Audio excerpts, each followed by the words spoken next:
The attempted double drone strike at the Kremlin, 3 a.m. Moscow time on Wednesday, has turned the spotlight on Russia at the SCO Foreign Ministers' Council here in Goa.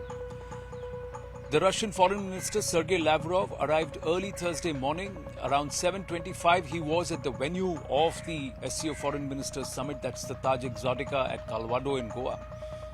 Amidst high security, lots of bandobast, he is going to have his first engagement, which is a one-on-one, the official engagement which is listed in his schedule, which is a one-on-one with the Indian Foreign Minister Dr. S. Jaishankar at around 3 p.m.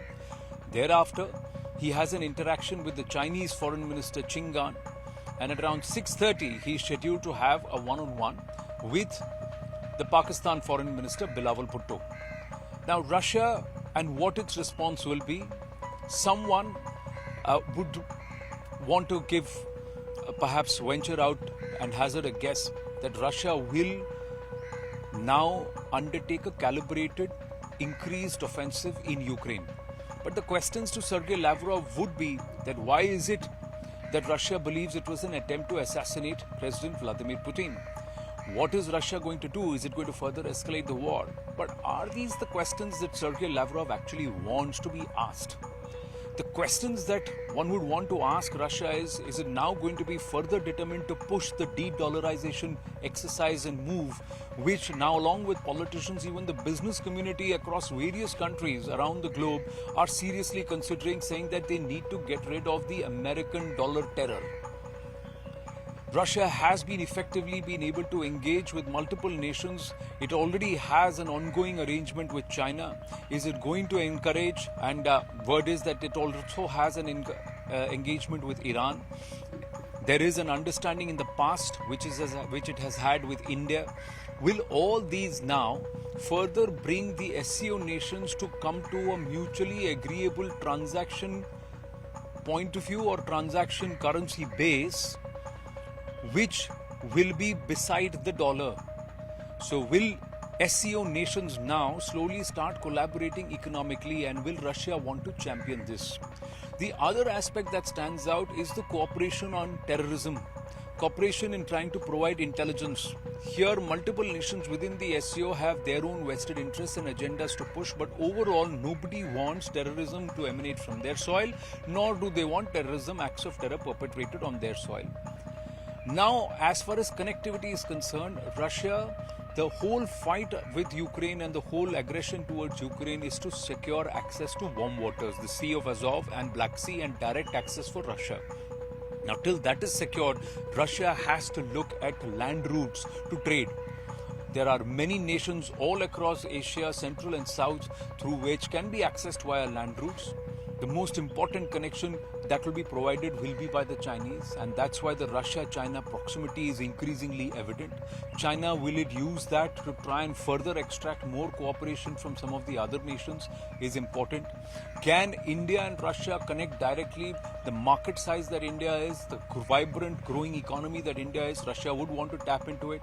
So does it have to go halfway around the globe, right through the Pacific, and then come into the Indian Ocean and then finally dock into India? Till the time the Black Sea and access to the Mediterranean and via the Mediterranean into the Arabian Sea, that route is secured.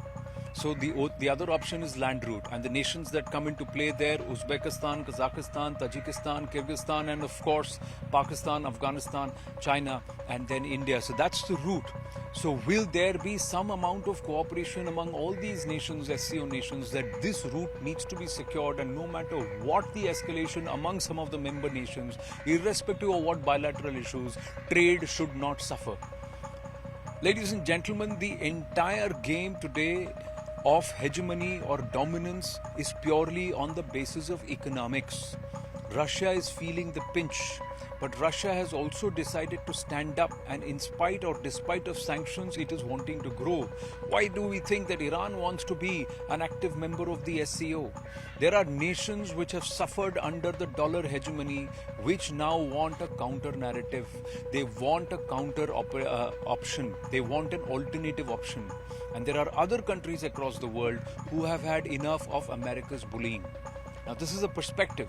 India, on the other hand, is neither friends nor enemies with anybody. it has decided that it will mutually engage to further India's interests. And India's interest lies in India becoming a manufacturing and a trade hub, and also working actively and engaging with all these nations. Will this activity, will this attempt be achieved? We are given to understand that the Chinese are totally controlling the Pakistanis and the Pakistanis will parrot the Chinese line. We also know that the Chinese are very, very patient in whatever their long-term blue book blueprint is and to achieve that. In the immediate future, the need is for these SCO member nations to cooperate with each other.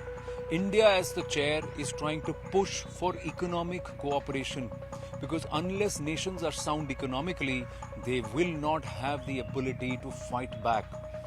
After all the conflicts in the world, the root cause is economic dominance. Will Sergei Lavrov be able to steer the conversation towards this aspect? And also on the sidelines, if he does agree to speak with somebody, or if there is a briefing and questions are taken, will the world finally see Russia's point of view in the Russia-Ukraine conflict? Is that the focus of the SCO? Presumably not. But should that be one net takeout? Of course, yes.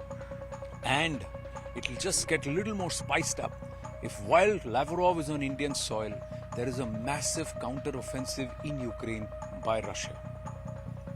In Goa, this is Anand Narasimhan for CNN News 18. Stay tuned.